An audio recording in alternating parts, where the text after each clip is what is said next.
Stalo se vám někdy, že po neuvěřitelně vášnivé noci jste se necítili partnerovi blíž, ale spíš prázdnější? Jako byste nebyli účastníkem, ale jen divákem v cizím působivém představení? Pokud ano, intuitivně jste narazili na něco opravdu důležitého. Dnes se budeme bavit o velice citlivém, ale kriticky významném tématu. Sexu s narcisem. Rozklíčujeme 10 klíčových rozdílů, které vám pomohou pochopit, co se ve skutečnosti děje za zavřenými dveřmi ložnice. Zůstaňte s námi až do konce. Dozvíte se nejen to, jak rozpoznat tato varovná znamení, ale také pochopíte, proč k tomu dochází. Slibuji, že některé body vás skutečně překvapí a možná vám otevřou oči ohledně vašich současných nebo minulých vztahů. Pojďme na to. Než se ponoříme do detailů, pojďme si rychle ujasnit jednu věc. Narcismus není jen o sebezamilovanosti nebo vysokém sebevědomí. V klinickém slova smyslu jde o poruchu osobnosti, při které jedinec zoufale touží po obdivu, ale je naprosto neschopen empatie a soucitu. Pro narcise jsou ostatní lidé, včetně sexuálních partnerů, pouze zrcadla odrážející jeho velikost nebo nástroje k uspokojení jeho potřeb. Intimní blízkost pro něj není způsob, jak navázat emocionální spojení, ale spíše aréna pro sebeuplatnění. Je to platforma, kde si potvrzuje svou moc, přitažlivost a dominanci. Pochopení tohoto jednoduchého faktu je klíčem k dešifrování všeho, co se děje v jeho posteli. Zapamatujte si. Nikdy to není o vás dvou. Vždy je to jen o něm. Takže první a nejdůležitější rozdíl je toto. Je to spíše divadlo než skutečná intimita. Sex se zdravým, milujícím partnerem je tanec, dialog, vzájemná výměna energie a emocí. Sex s narcisem je solový koncert, pečlivě zrežírovaná show, kde on je hlavní hvězda. Může být technicky bezchybný, znát všechny správné pohyby a vypadat jako neuvěřitelně zkušený milenec. Ale pokud se soustředíte na své skutečné pocity, všimnete si, že v tom všem chybí duše. Chybí tam spontánnost, chybí skutečné spojení. Je to jako sledovat film pro dospělé, kde je vše perfektně vypočítané, ale naprosto chybí autentický cit. Vy hrajete roli nadšeného diváka a on roli účinkujícího, který po skončení čeká na ovace. Představte si herce, který dokonale hraje vášeň, ale jakmile režisér zakřičí stop, stop, jeho tvář okamžitě ztratí veškerý výraz. Proč se to děje? Odpověď je prostá. Narcistické palivo. Narcis nepotřebuje vaše tělo ani vaši duši.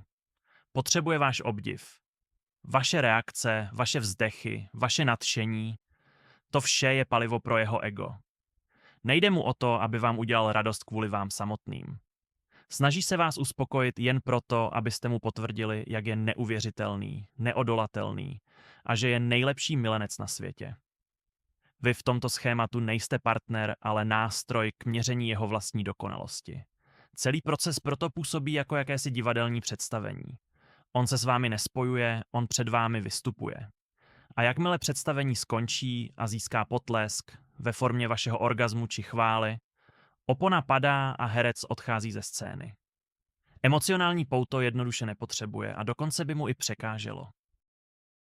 Další, co hned bije do očí, je ten náhlý a šokující přechod od žhavého k ledovému chladu. Během fáze svádění a vlastně i po celý ten proces dokáže být narcista neuvěřitelně vášnivý. Doslova vás bombarduje pozorností, zahrnuje komplimenty a máte pocit, že je vámi naprosto pohlcen. Dokáže celé hodiny mluvit o tom, jak moc vás touží a vytváří tak neskutečnou atmosféru očekávání. V jeho náruči si připadáte jako ta nejžádanější žena na světě. Tato fáze idealizace nebo spíš bombardování láskou, love bombing, se přirozeně přenáší i do vašeho intimního života. Udělat cokoliv, abyste uvěřila, že tohle je ten nejlepší sex, co jste kdy zažila, že takovou chemii jste ještě nikdy nepoznala. To vás naprosto oslepí a vytvoří silnou závislost. Začnete věřit, že jste konečně potkala toho jediného, který vás chápe a cítí na tak hluboké úrovni. Jenže tohle je jen první dějství celé té hry. Jenže hned po tomhle finále přichází druhá část, která narcize 100% prozradí. Jakmile je po všem, okamžitě se změní. Všechna ta vřelost a vášeň zmizí, jako by nikdy neexistovaly. Může se klidně hned otočit ke zdi a usnout, chytit mobil a začít scrollovat, nebo dokonce vstát a jít dělat něco jiného. Zatímco vy zůstanete naprosto zmatení. Žádné obětí, žádná něžná slova, žádná touha jen tak ležet vedle sebe a užít si ten moment sounáležitosti. Proč? Protože svého cíle dosáhl. Dostal svou dávku obdivu a ujištění o tom, jak je neodolatelný. Představení skončilo, zdroj byl získán a vy jako divák už ho do dalšího vystoupení vůbec nezajímáte. Tahle ledová sprcha po ohnivé vášni je jedním z nejbolestivějších a nejjasnějších důkazů, že máte co dočinění s narcisem. Třetí odlišnost, která se často tváří jako starost nebo péče, je ve skutečnosti zaměření na sebe. I v momentech, kdy se zdá, že se soustředí jen na vás. Ano, narcis se vás může hodně vyptávat, co máte rádi. Může vypadat, že je nesmírně pozorný k vašim přáním a dělá maximum, abyste měli potěšení. Zvenčí to vypadá jako ta nejvyšší možná péče o partnera. Spousta lidí do téhle pasti spadne a říká si, tak moc se pro mě snaží, tak moc chce, abych se cítila dobře. Ale je tu jeden subtilní, dalo by se říct ďábelský háček. Všechna tato demonstrativní péče má skrytý cíl. A tenhle cíl rozhodně není vaše štěstí. Zdravý partner vám chce udělat radost, protože ho vaše štěstí naplňuje. Tomu se říká empatie. U narcise je ale motivace naprosto odlišná. Jeho motivací je potřeba potvrdit si vlastní mistrovství. Váš orgasmus pro něj není momentem zblížení, ale medaile za první místo. Je to jen taková fajfka v jeho seznamu splněných úkolů. Dostal jsem jí na vrchol, takže jsem bůh sexu. Nedělá to pro vás, ale pro sebe, aby pak od vás slyšel, jak je úžasný. Vaše potěšení je jen další způsob, jak nakrmit jeho nafouknuté ego. Jak to zjistíte? Všimněte si jeho reakce potom. Čeká pochvalu. Může se přímo zeptat, tak co, jaký jsem? Jsem nejlepší? Když neprojevíte bouřlivé nadšení, může se urazit, ochladnout nebo se dokonce naštvat. Vaše upřímná radost ho vůbec nezajímá. Zajímá ho jen hodnocení jeho výkonu. Je to jako složit zkoušku na jedničku. Důležitá je ta známka, nenabité znalosti. Přesouváme se ke čtvrtému bodu a tím je naprostá absence toho, co psychologové nazývají aftercare, což je něžnost a péče po intimní blízkosti. Ve zdravém vztahu totiž sex nekončí posledním fyzickým kontaktem. Po něm následuje důležité období emočního spojení. Obětí, polibky, tichý rozhovor, nebo prostá touha být vedle sebe a cítit vzájemné teplo. To je doba, kdy jsou partneři nejzranitelnější a nejotevřenější. A právě taková něha jejich pouto posiluje. U narcisty ovšem tento prvek naprosto chybí. Pro něj je to jen ztráta času. Jak už jsme zmiňovali, může se jednoduše otočit zády a usnout, nebo se začít věnovat vlastním záležitostem. Jakékoliv vaše snahy prodloužit moment intimity, obejmout ho nebo si promluvit, se s největší pravděpodobností setkají s podrážděním nebo chladnou lhostejností. Důvodem takového chování je jeho panický strach ze skutečné zranitelnosti. Emocionální blízkost, něha, otevřenost. To vše vyžaduje empatii a schopnost hlubokého citového pouta, což jsou věci, které narcisovi naprosto chybí. Navíc takové citové projevy, takové něžnůstky vnímá jako projev slabosti. Dostal, co chtěl, fyzické uspokojení a dávku obdivu. Hotovo. Transakce je u konce. Jakékoliv další emocionální investice jsou pro něj zbytečné, ba dokonce nebezpečné, protože by ho mohly ukázat jako slabého nebo závislého. Proto staví neprostupnou zeď, jakmile fyzický akt skončí. Pokud se po sexu pravidelně cítíte osamělá a opuštěná, je to velmi znepokojivý signál, který byste neměla v žádném případě ignorovat. Pátý rozdíl je jeden z těch nejničivějších. Narcista používá sex jako nástroj kontroly, odměny a trestu. Ve zdravém vztahu je intimita přirozeným projevem citu a touhy. V toxickém vztahu s narcistou se sex stává měnou, kterou využívá k manipulaci. Například pokud uděláte něco, co se mu nelíbí, řeknete svůj názor, nesouhlasíte s ním nebo se věnujete někomu jinému, potrestá vás tak, že vám odepře intimitu. Stane se chladným, odměřeným, odmítá jakékoliv vaše pokusy o sblížení. Tímto způsobem vás nutí, abyste se cítili provinile a museli si jeho přízeň zasloužit. Začnete chodit po špičkách, bojíte se udělat cokoliv špatně, jen abyste nebyla znovu odmítnuta. A nebo naopak, sex může využívat jako formu odměny. Pokud jste byla hodná holka, chválila jste ho, obdivovala ho, splnila všechna jeho přání, může vás hodina odměnit nocí plnou neuvěřitelné vášně. To ve vaší mysli vytváří nebezpečnou rovnici. Abyste získala lásku a intimitu, musíte se mu naprosto podřídit a zavděčit. To je klasický výcvik, ne vztah. Sex tak přestává být projevem lásky a stává se nástrojem k nátlaku. Jednou vás přitahuje, podruhé zas otlačuje, čímž vytváří emocionální houpačky, které vás naprosto vyčerpávají a ničí vaše sebevědomí. Neustále se tak ocitáte ve stavu nejistoty a úzkosti, přičemž úplně ztrácíte kontrolu nad svým citovým a intimním životem. Tohle je ta nejčistší forma manipulace.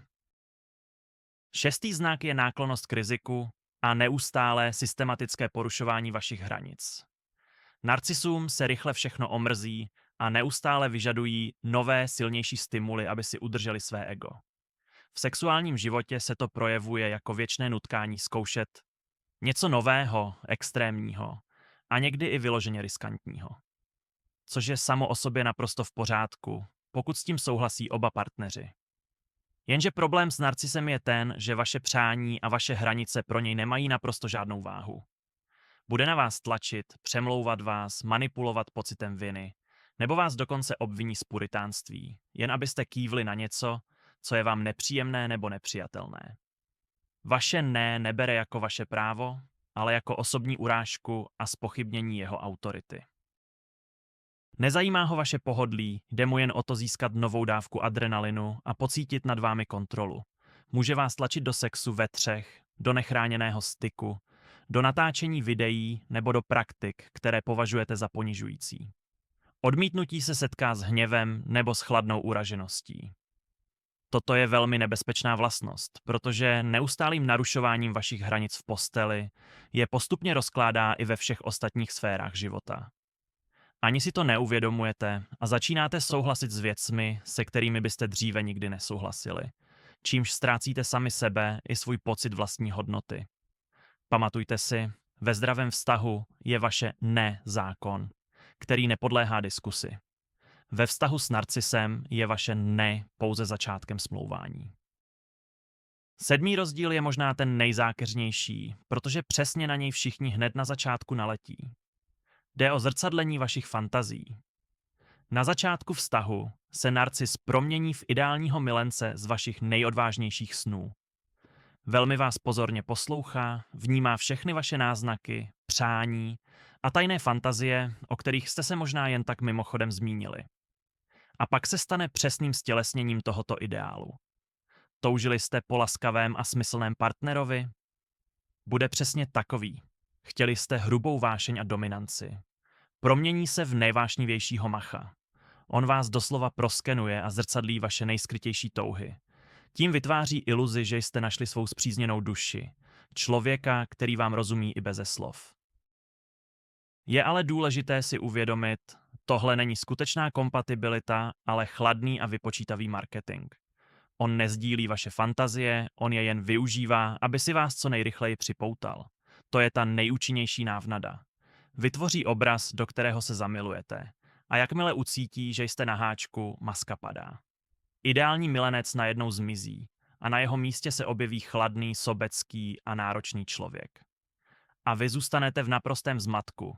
Snažíte se pochopit, kam se poděl ten muž, do kterého jste se zamilovala a co jste udělala špatně. Tím se bortí hlavní mýtus. Nesetkala jste ideálního partnera, potkala jste jen šikovného manipulátora, který vám ukázal váš vlastní odraz, aby vás chytil do pasti. 8. znak, který se možná zdá nepodstatný, ale ve skutečnosti je velmi vypovídající, je neustálá, přímo nenasytná potřeba slovního obdivu. Nejde tu o milé komplimenty, kterými si vyměňují láskyplní partneři. Mluvíme o dotěrném, skoro až vynuceném vyžadování chvály. Během sexu nebo hned po něm bude narcista neustále klást otázky, které mají potvrdit jeho velkolepost a dokonalost. Otázky typu: bylo ti to fajn? Řekni, jsem nejlepší? Takhle jsi to s nikým neměla, co? Přiznej, že jsem Bůh v posteli. Tyto dotazy se opakují pořád dokola a on se neuklidní, dokud nedostane rozsáhlou až extatickou odpověď. A hlavně, toto není projev nějaké nejistoty, kterou byste snadno utišili. Tohle je přesně ten typ hladu, který musí být uhašen. Vaše chvála je pro něj jako jídlo nebo voda. Pokud mu tuto dávku obdivu nedopřejete, nebo nedej bože řeknete něco neutrálního, bude to vnímat jako tragédii a urážku. Jeho nálada se může okamžitě pokazit. Schladne, bude uražený nebo dokonce agresivní. Může vás obvinit z toho, že jste frigidní nebo nevděčná. Zapamatujte si toto. Zdravého muže těší, když se máte dobře. Narcis se těší z toho, když mu vy vyprávíte, jak dobře vám s ním bylo. To je zásadní rozdíl mezi vzájemnou radostí a sobeckou konzumací. 9. bod nás přivádí k jádru celého problému. K úplné absenci skutečné zranitelnosti. Skutečná hluboká intimita totiž není jen o fyzické stránce. Je to prostor, kde před sebou dva lidé mohou být naprosto otevření, upřímní a zranitelní, aniž by se báli odsouzení. Je to ta nejvyšší úroveň důvěry. S narcisem ale takový prostor nenajdete. Nikdy se vám skutečně neotevře. Může sice zranitelnost simulovat, ale vždy půjde jen o další divadlo s cílem manipulace. Například vám může vyprávět nějaký srdcerivný příběh ze své minulosti, aby ve vás vyvolal lítost a ještě víc si vás k sobě připoutal. To ale nebude upřímná otevřenost. Bude to jen další nástroj kontroly.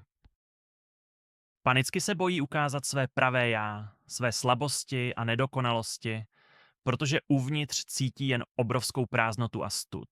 Jeho velkolepá fasáda je jen obrana. Pustit někoho za tuto fasádu je pro něj rovno sebezničení. Proto v posteli s ním můžete cítit fyzické splynutí, ale na emocionální úrovni mezi vámi vždy bude skleněná zeď. Intuitivně cítíte, že se k tomu jeho pravému já nemůžete dostat, že vás vždy drží na distanc. Intimita s narcisem je vždy jednostranný proces. Vy se otevíráte, dáváte, pouštíte ho do svého srdce, zatímco on zůstává uzavřeným pozorovatelem, který jen spotřebovává vaši energii a nedává nic nazpátek. A konečně, za 10. je to dusivá žárlivost a posesivita, kterou si lidé často pletou s vášní. Narcis dokáže být neuvěřitelně žárlivý. Může vás vyslýchat, kontrolovat telefon a mít pod dohledem veškerou vaši komunikaci. Ze začátku to může i lichotit. Miluje mě natolik, že se bojí, že mě ztratí, říkáte si. Jenže podstata téhle žárlivosti nemá s láskou vůbec nic společného. Vy pro něj nejste milovaná osoba, ale cenný zdroj, nablýskaná trofej, která potvrzuje jeho status. Jeho žárlivost není strach ze ztráty vás jako osobnosti, ale strach, že přijde o svůj majetek a zdroj narcistické potravy. Nemůže snést pomyšlení, že by se jeho věc mohla dostat k někomu jinému. Tahle žárlivost, ta má přímou vazbu na sex. Představa, že byste mohla být s někým jiným, pro něj není jen bolestivá. Je to nesnesitelné, protože je to přímá rána, zásah, přímo do jeho ega. Znamená to, že by se někdo mohl ukázat jako lepší než on. Tím je zpochybněna jeho jedinečnost a nepřekonatelnost. Proto jeho sexualita často funguje jako zabíjení území. Vy jste jeho majetek. Tohle není vášnivá láska jako z románu, to je instinkt majitele, který si hlídá svůj majetek.